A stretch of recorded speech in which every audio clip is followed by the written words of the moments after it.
Millionaire didn't know he was a dad to twins, shocked when they found him at a cemetery. Welcome, dear viewers, to a tale of buried secrets and astonishing revelations, one that will take you on a roller coaster ride through mystery, heartbreak, and redemption. In this gripping story, two determined twins uncover the hidden identity of their father, a wealthy man oblivious to their existence. As they chase down clues that lead them to a cemetery, shocking truths unravel at every turn. Brace yourselves for twists you won't see coming and discover how destiny weaves itself into unexpected bonds, culminating in a dramatic reckoning for all. Before we dive in, if you're new here, don't forget to subscribe and hit that notification bell so you never miss an update. If you're excited about this story, let us know. If you enjoyed the video, press 1. If not, press O. Your feedback really inspires me to gather more uplifting and meaningful stories. High above the bustling metropolis of Bellwick, a private jet sliced through the morning skies, carrying self-made millionaire Maxwell Barrington. This man was respected in the city's business circles for his shrewd investments in technology firms, one of which famously partnered with Rolex to launch a limited edition smartwatch. Yet behind his polished exterior and philanthropic smiles lurked a side of him that even he was unaware existed, an unspeakable secret waiting to be unearthed.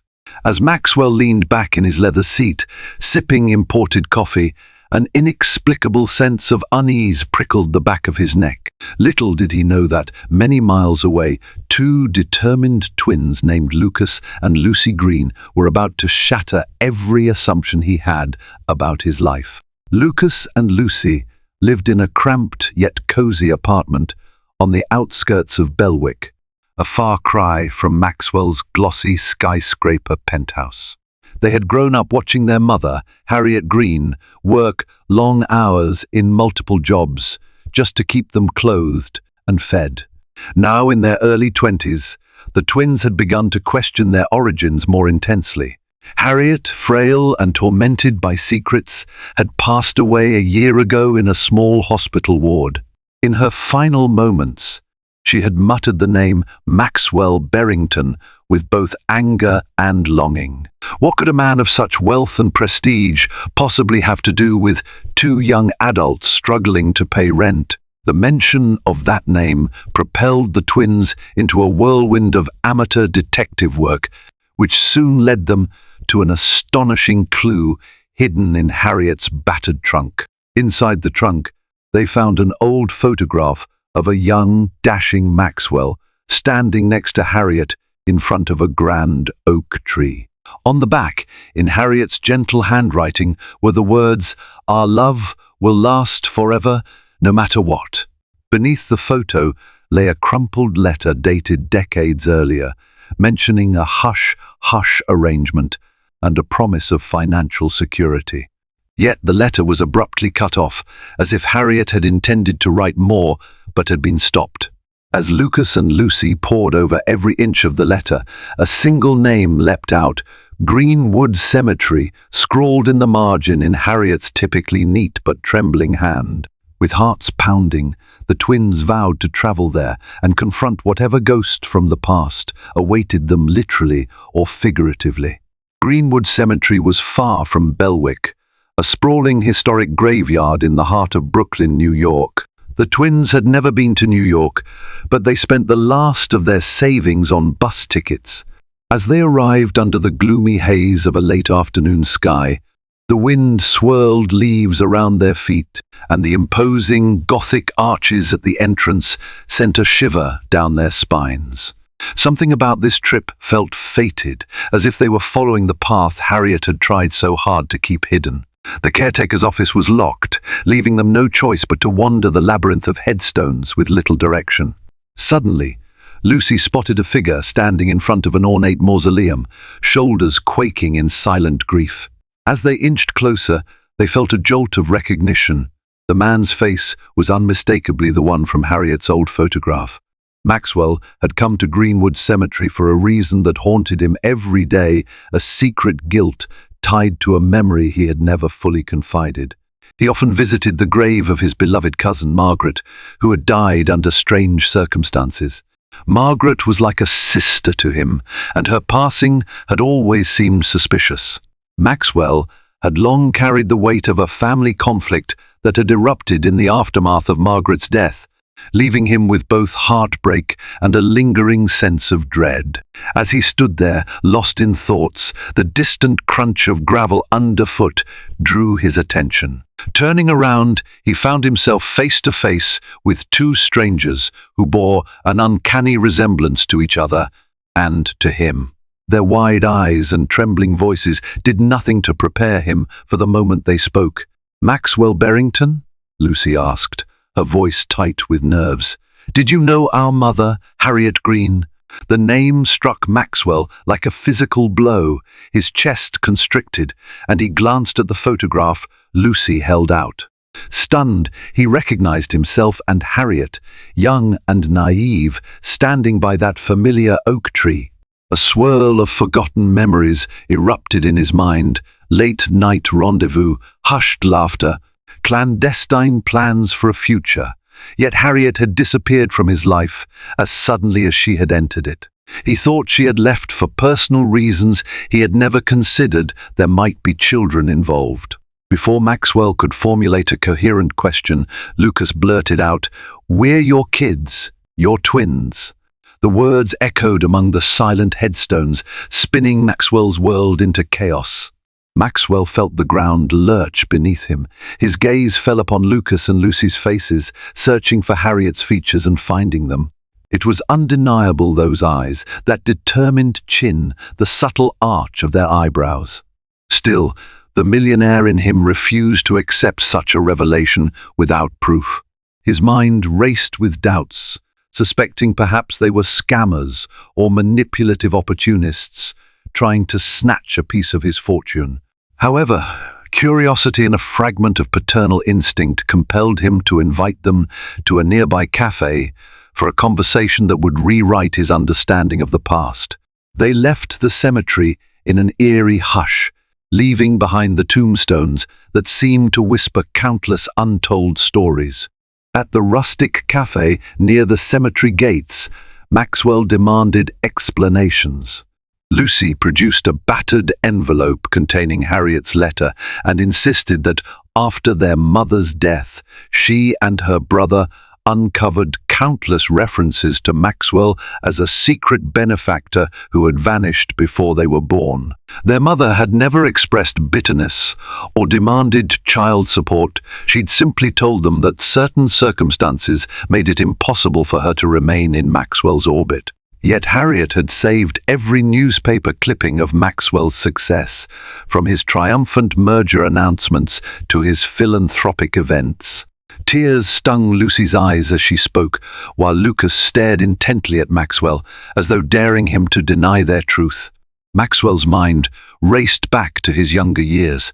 He recalled Harriet's family disapproving of him, branding him irresponsible and unfit to be part of her life. He remembered arguments, tearful nights, and Harriet's abrupt disappearance that had left him resentful and confused. The millionaire realized he had never truly investigated why she left. He'd buried himself in work, drowning the pain in early business ventures. Now, confronted with these twins, he saw a reflection of the opportunities and love he might have lost. Yet a sinking feeling overtook him. If Harriet had hidden them for decades, what else had been concealed? And why had Harriet's parting letter referenced Greenwood Cemetery, a place that Maxwell only visited to honor Margaret's grave? Under the flickering lamp of that café, the three uneasily shared personal stories, forming a tense circle of revelation. At first, Maxwell coldly questioned every detail.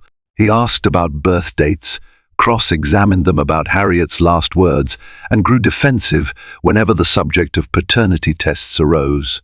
But Lucy, armed with Harriet's diary, which contained details only Maxwell and Harriet would know, methodically validated their tale. Bit by bit, Maxwell's skeptical exterior cracked. Something stirred in his heart, a longing to know more about these two young people who might be his flesh and blood. He excused himself, stepping away to gather his thoughts, unaware that a seemingly innocent older gentleman in a far corner of the café was watching them intently. The older gentleman was none other than Theo Barrington, Maxwell's estranged uncle. He had followed Maxwell from afar ever since a bitter rift tore their family apart. Theo believed Maxwell had a hand in Margaret's death, though Maxwell had been cleared of any direct responsibility. Now, seeing Maxwell speaking to two strangers, Theo sensed an opportunity to exploit an unexpected vulnerability in his nephew. The family feud had cost Theo dearly, and he was still fueled by resentment. Whether these twins were truly Maxwell's children or cunning imposters made no difference to him. He saw only a chance to destabilize the nephew he held responsible for so many of his own misfortunes. After the cafe meeting, Maxwell offered to put Lucas and Lucy up in a modest hotel while he sorted through the next steps. Intrigued but suspicious, the twins agreed, all too aware of Maxwell's colossal wealth. Lucy felt a twinge of hope that he truly wanted to get to know them. Lucas, on the other hand, braced for disappointment. Their hotel room overlooked a bustling street where neon lights cast shifting patterns on the ceiling at night. Unable to sleep, Lucy read through Harriet's diary, focusing on entries where Harriet grappled with heartbreak, financial struggle, and the fear that one day Maxwell might reject their children if he ever learned of their existence. Lucy realized how precarious their position was entering the life of a man who might view them as threats rather than family. Back in his opulent penthouse, Maxwell paced the marble floors until dawn, blinds partially closed against a sea of skyscrapers. His reflection in the glass seemed foreign. The father he could have been, the life he could have lived, flashed through his mind, stirring regret and deep questions about Harriet's reasons for keeping his children a secret. One moment, he felt an odd surge of paternal protectiveness. The next, cynicism returned, and he doubted the twins' intentions. When he finally slept, he dreamed of Harriet standing outside his childhood home, arms outstretched, as thunder clouds gathered above them. He awoke in a cold sweat, recalling that Harriet always said she feared lightning. He wondered what else she had feared enough to run from. That same morning, Theo Barrington made a call to a private investigator, paying him handsomely to dig into Lucas and Lucy's backgrounds. Theo hoped to uncover unsavory details that could embarrass Maxwell or push him into an irreparable scandal. Theo's reasoning was twisted, but clear. If Maxwell had indeed produced illegitimate heirs, the Barrington name would suffer. And in Theo's mind, Maxwell deserved public disgrace for what he had supposedly done to Margaret so many years ago. The investigator's search began swiftly. Within hours, he discovered that Harriet had died in a public hospital ward and that Lucas and Lucy had no official father listed on their birth certificates. He also found references to a rumored payout Harriet might have once received. This rumor set off alarm bells in Theo's head. Could Harriet have been blackmailing Maxwell? Maxwell spent the next few days grappling with the idea of fatherhood while also facing urgent business matters. The technology company he co-owned was on the verge of finalizing a groundbreaking deal, collaborating with a major medical institution named Mount Sinai Hospital to pioneer a new diagnostic device. This venture meant everything to Maxwell's legacy, and any scandal could jeopardize the negotiations.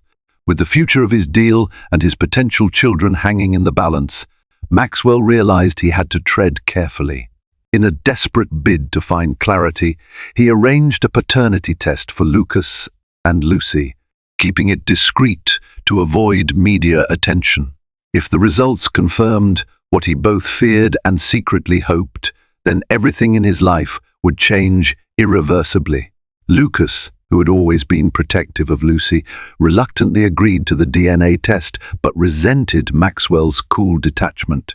He felt as though they were being processed like potential employees rather than welcomed as family. Lucy tried to mediate, reminding her brother that Maxwell was in shock. Still, tensions simmered. After the test, Maxwell took them on a drive around the city, an attempt, he claimed, to show them what life in Bellwick looked like from his perspective.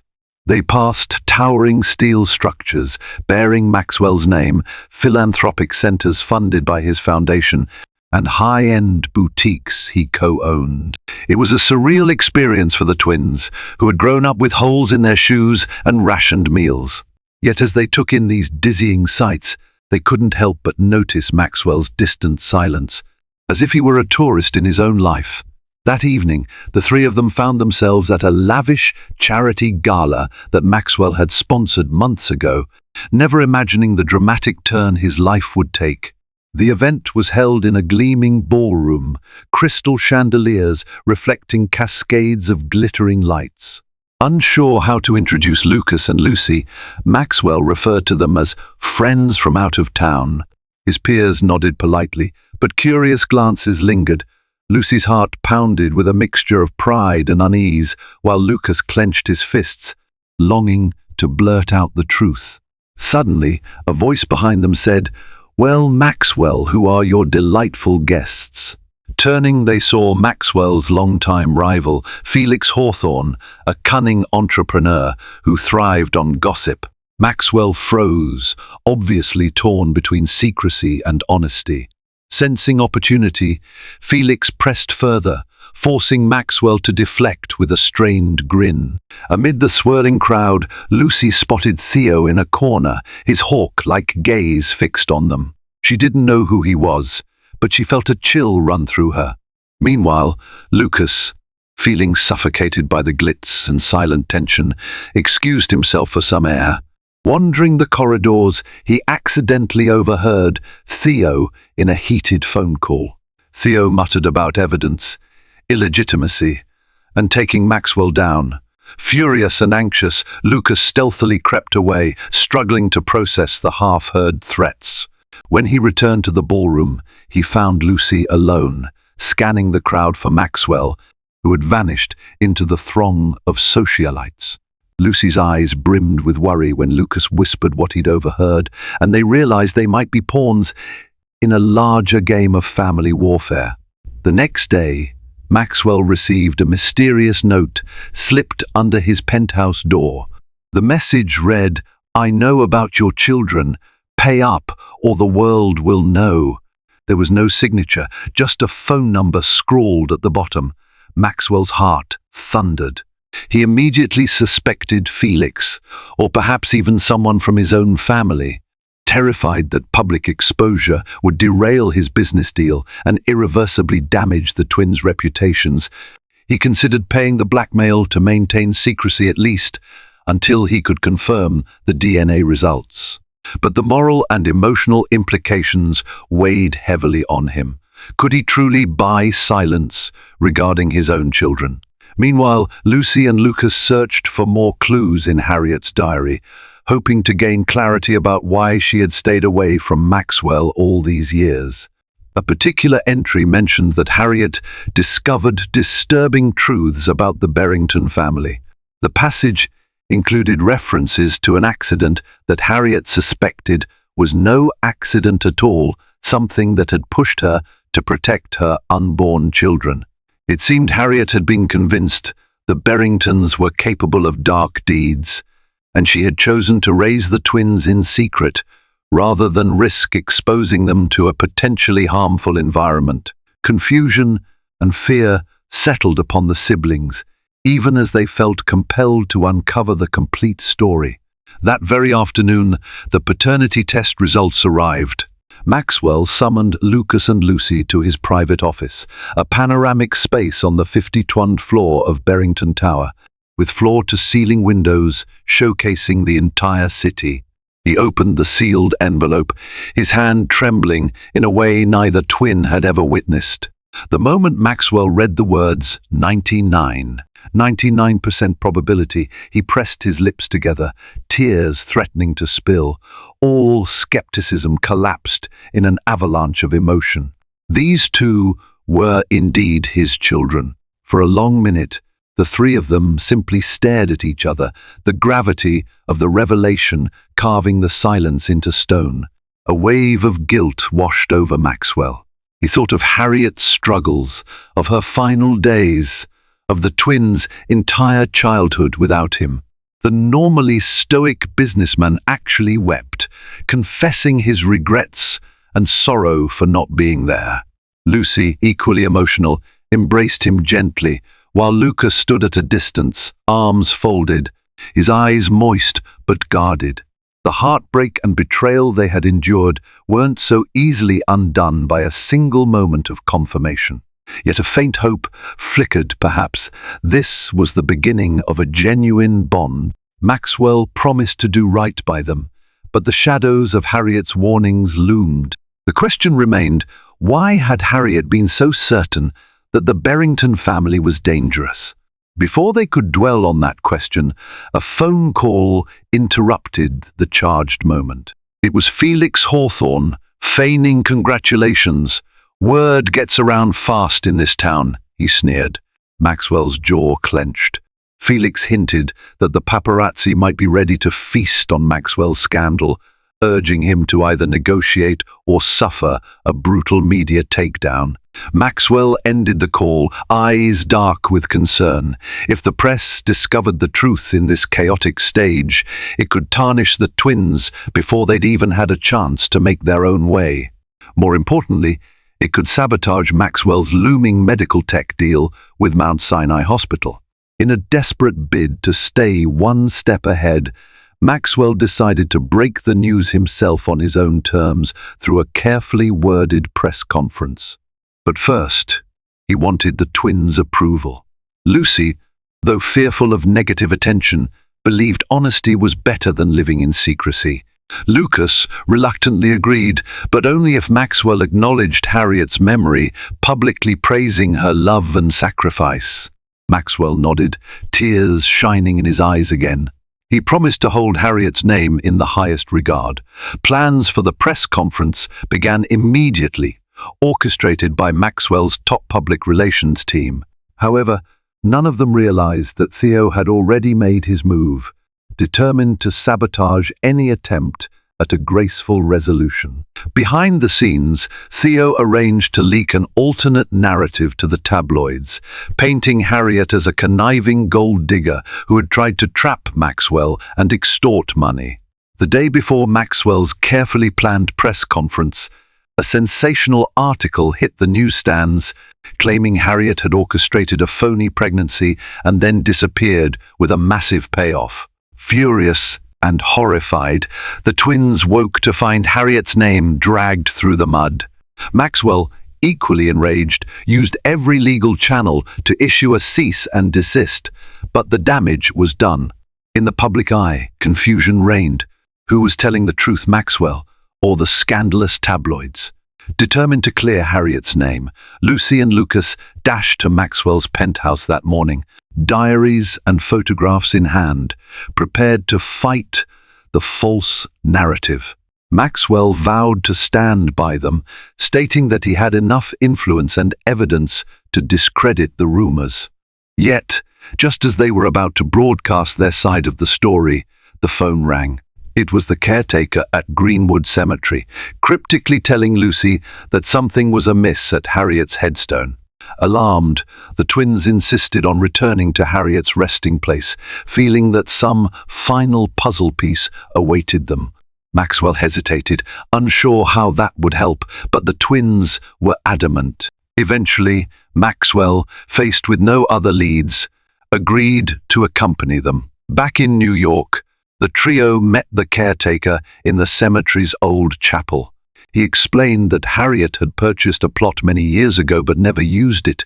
Instead, she had insisted on being buried elsewhere, leaving this spot empty.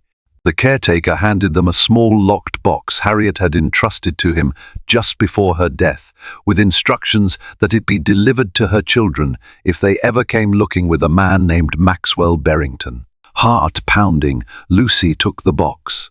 Within it, they found a tarnished key, a bundle of letters, and a single photograph, Harriet and Margaret Barrington, smiling at a garden party decades ago. The caretaker explained Harriet had always appeared worried, as if carrying a heavy burden. In the letters, Harriet revealed that she had discovered unsettling truths about Margaret's death.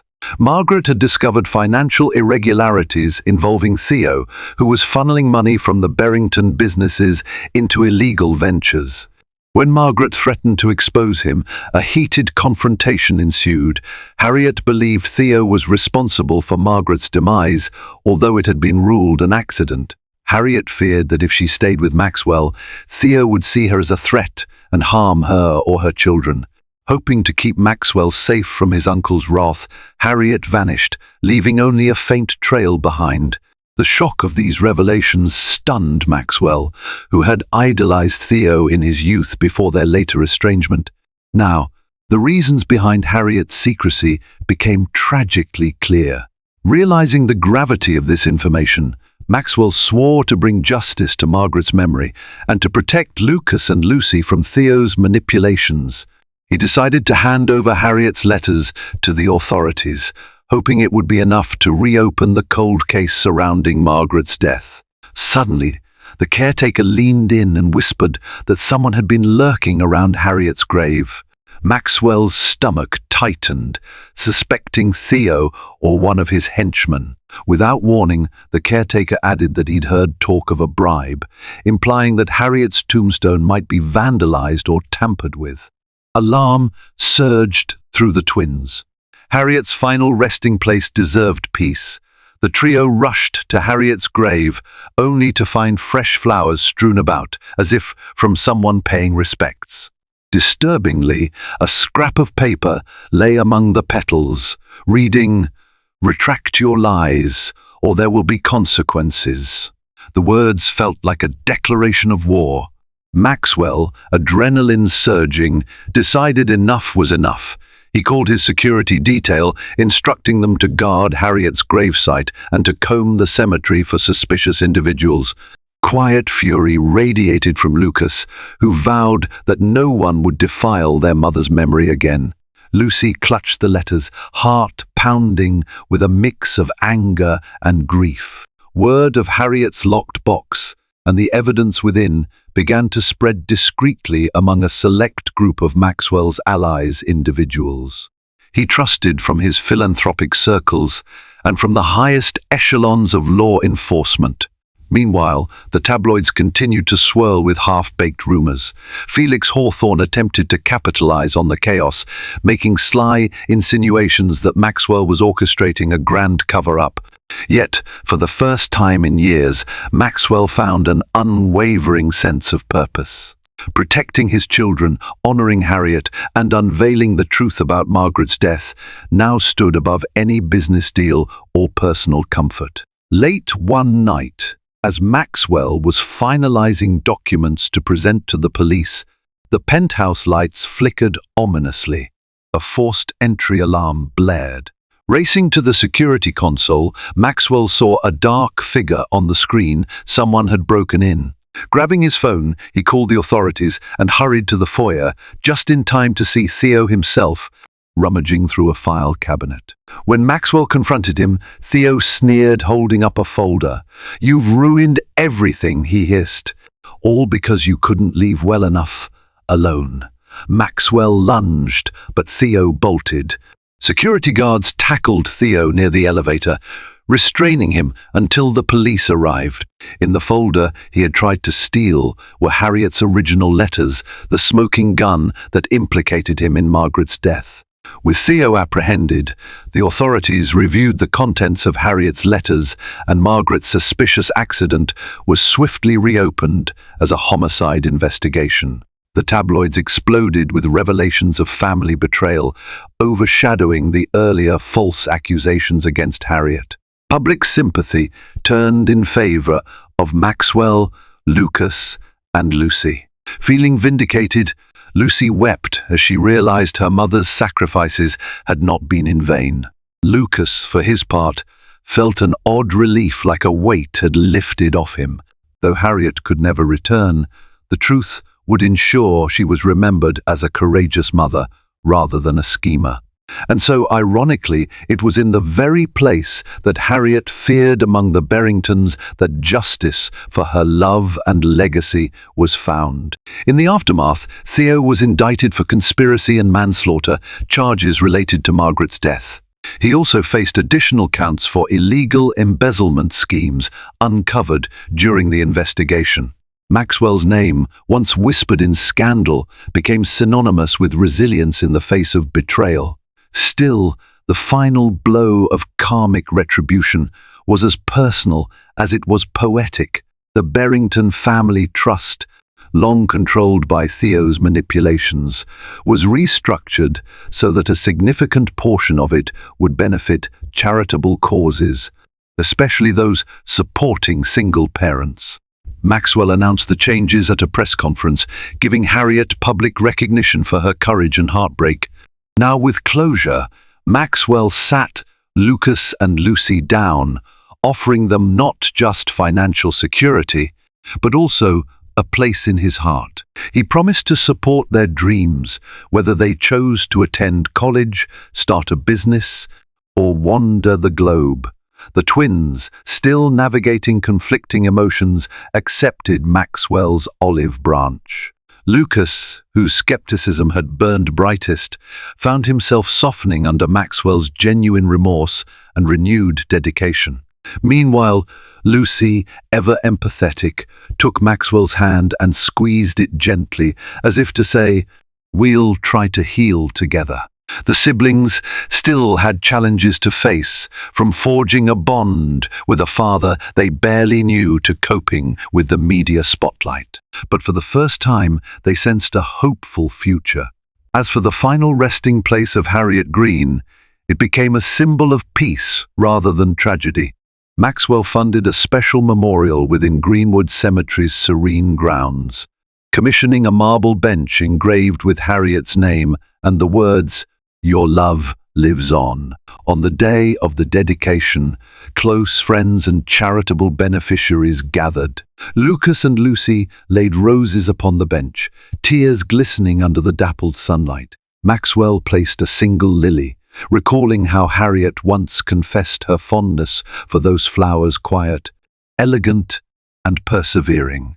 It was a far cry from the shadows that had loomed when they first arrived at Greenwood, uncertain if Maxwell would reject them. In that moment, they all felt Harriet's presence, a gentle wind that whispered forgiveness and unity. A month later, Maxwell's philanthropic commitments evolved. He pledged scholarships in Harriet's name for single mothers and underprivileged children. Though the technology deal with Mount Sinai Hospital moved forward, it was overshadowed in Maxwell's own heart by his newfound priority, family. Invitations to his penthouse no longer revolved around corporate luminaries, but instead included Lucas and Lucy's classmates, friends, and mentors. Laughter and warmth replaced the cold emptiness that once defined his sleek residence. The press took note of Maxwell's transformation from a rigid businessman into a compassionate father figure. The once cutthroat magnate discovered a deeper sense of fulfillment that outshone any financial triumph. It wasn't a fairy tale ending. The twins still struggled with trust issues, and Maxwell had to learn the nuances of parenthood. They bickered over trivial things, Lucy's bedtime phone calls or Lucas's occasional recklessness on his motorbike. Yet these ordinary problems brought unexpected joy, proof that they were becoming a real family, forging memories in place of lost years.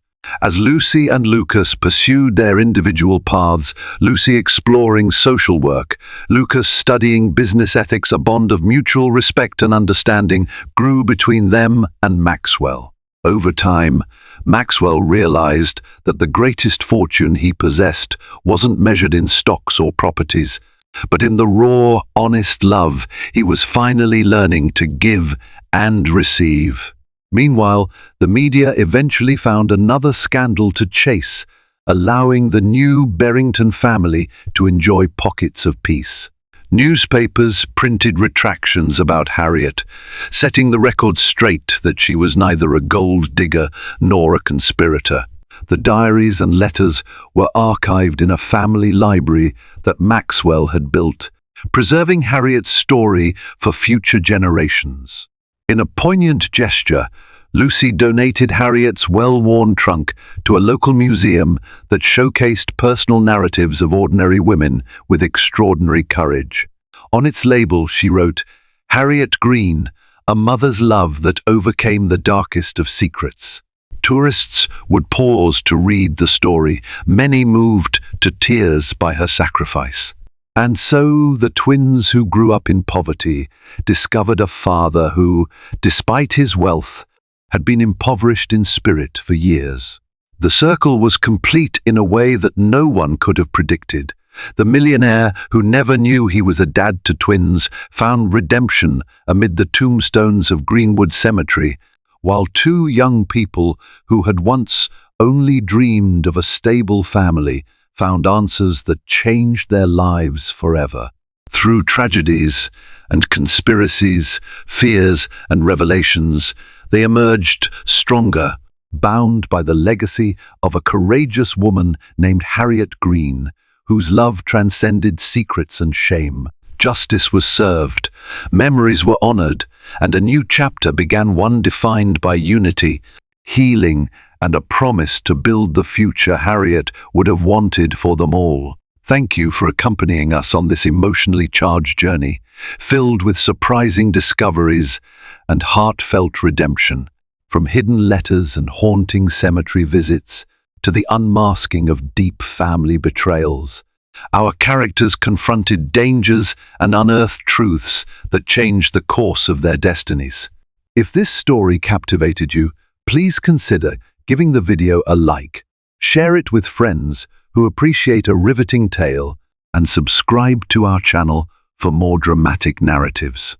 Your support and engagement make it possible for us to continue delivering stories brimming with suspense, mystery, and uplifting resolutions. Stay tuned, there's always another hidden secret waiting to be revealed.